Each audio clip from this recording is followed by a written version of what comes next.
म्हणजे एकमेकांचं कौतुक न करणारी अशी अनेक लोक मी पाहिलेत.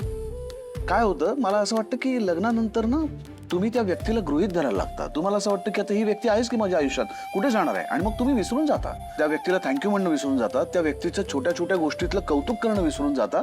पण मला नाही असं करायचं आपल्या नात्यामध्ये.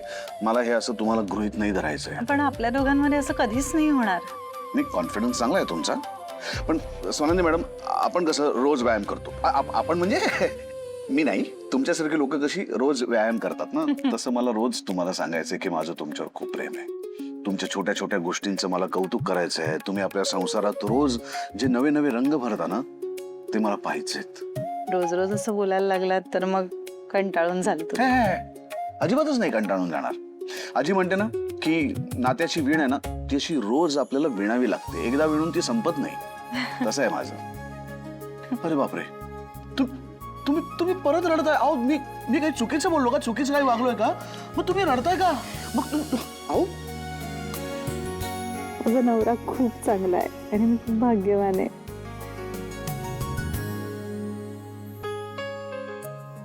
तुम्ही खूप चांगले आहात स्वानंदी मॅडम. इकडे बघा. बस आता रडू नका, डोळे पुसा. आनंद झाला ना, मग हसा ना. हसा, बघू इकडे बघा.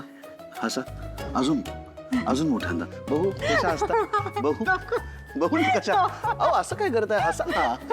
अहो, काय झालं? काय झालं रडायला? अहो, तुम्ही इतकं छान बोलता, अगदी ना एखाद्या कवितेसारखं. मग भरून नाही येणार का?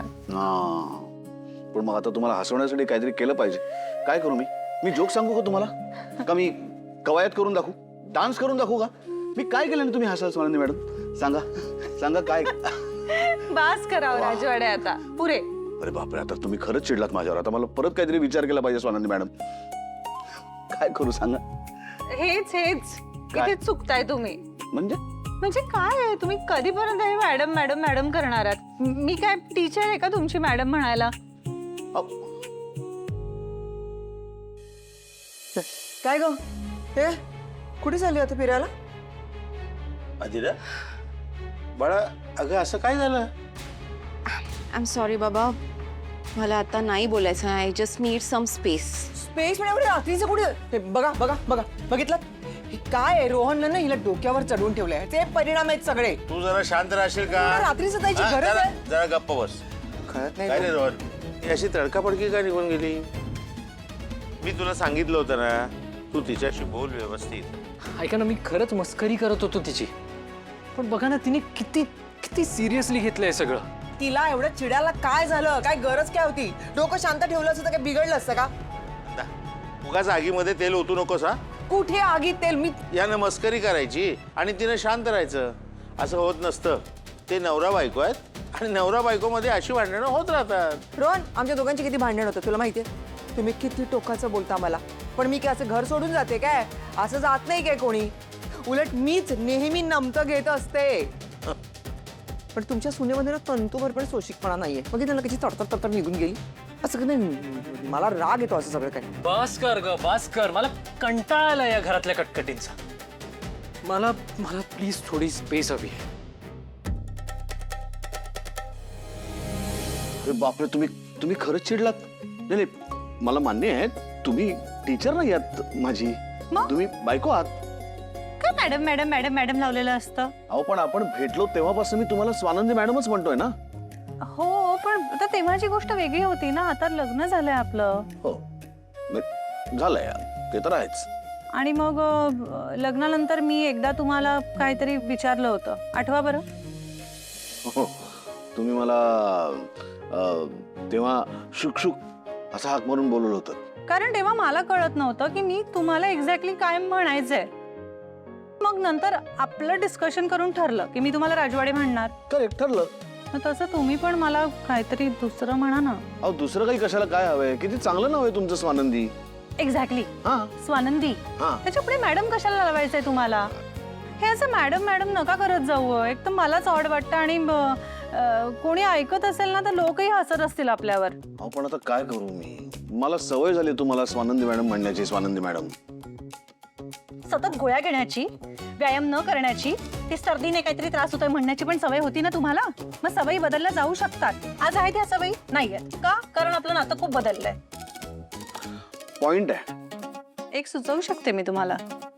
बोला. तुम्ही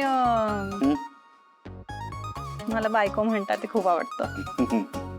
तुम्ही पण मला राजवाडे म्हणता ना, ते मला फार ऐकायला असं गोड वाटतं. मग ठरलं तर मग ह्याच्या पुढे मॅडम नको. तुम्ही मला मिसेस राजवाडे म्हणा. कसं वाटतंय? ठीक आहे, पण यात तुमच्या नावाचा उल्लेख नाहीये. मला तुम्हाला तुमच्या नावाने हाक मारायला आवडेल. तुमच्यासारखंच गोड नाव आहे तुमचं, स्वानंदी. पण मग म्हणा ना फक्त स्वानंदी. नाही नाही, असं नुसतं नुसतं स्वानंदी नको. असं एकेरी नको नुसतं. असं त्याला असं काहीतरी पुढे पाठीमागे काहीतरी पाहिजे. नंदू? नाही नको, ते सगळेच म्हणतात तुम्हाला, ते नको. हा, स्वानंदी जान. बापरे, मला मुघल काळात वगैरे गेल्यासारखं वाटलं अचानक. स्वानू. नाही, त्याच्यात दम नाही काही. चांगला चान्स होता स्वानंदीला धडा शिकवायचा. तिला तोंडावर पडलेलं बघायचा, आणि ती पण तिच्या स्वतःच्याच बहिणीमुळे. पण समर आला लगेच वाचवायला. आधी कसं बरं होतं, समर स्वानंदीला थाराच द्यायचा नाही. सगळं सोपं होतं माझ्यासाठी. पण आता सगळंच कठीण होऊन बसलंय. स्वानंदीला धडा कसा शिकवू? किती छान स्मेल येत होता ना रात्रणीचा. तुम्ही पण असं म्हणा मध्ये मध्ये फ्लावर्स देत जा प्लीज. हो, देई ना स्वीट. मला दुसरं काय काम आहे? हा, देत जाईल. थँक्यू. मॉम, मॉम, कुठे होता तुम्ही दोघं? मम्मीला इथेच होतो, वॉक करत होतो. अंशसोबत असं ना स्टॅरी नाईट्स मध्ये फिरले ना तर मला असं स्टार असल्यासारखं वाटतं. खूप मजा आली यार मम्मीला. हो ना अंश, बोला ना तुम्ही पण. मला तर ना एकदम ब्लॅक अँड व्हाईट फिल्मचा वाईब आला. मॉम, तू अजून जागी कायस? कशी झोप लागणार? स्वानंदीने ना झोप उडवली आहे माझी. माझी कशी ताईने झोप उडवली? शी. स्वीट्स, जरा गप्प बस. खरं तर स्वानंदीने गप्प बसायला हवं, पण दरवेळी तीच बोलते.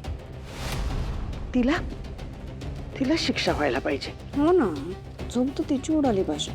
हो ना, त्याशिवाय मला झोप लागणार नाही.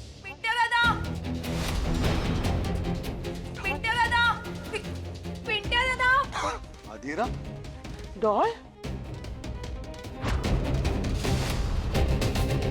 तू ह्या वेळेला इथे इतक्या उशिरा? डॉल, काय विचारते मी? काय झालं? पिंट्या दादा आहे घरी? पिंट्या दादा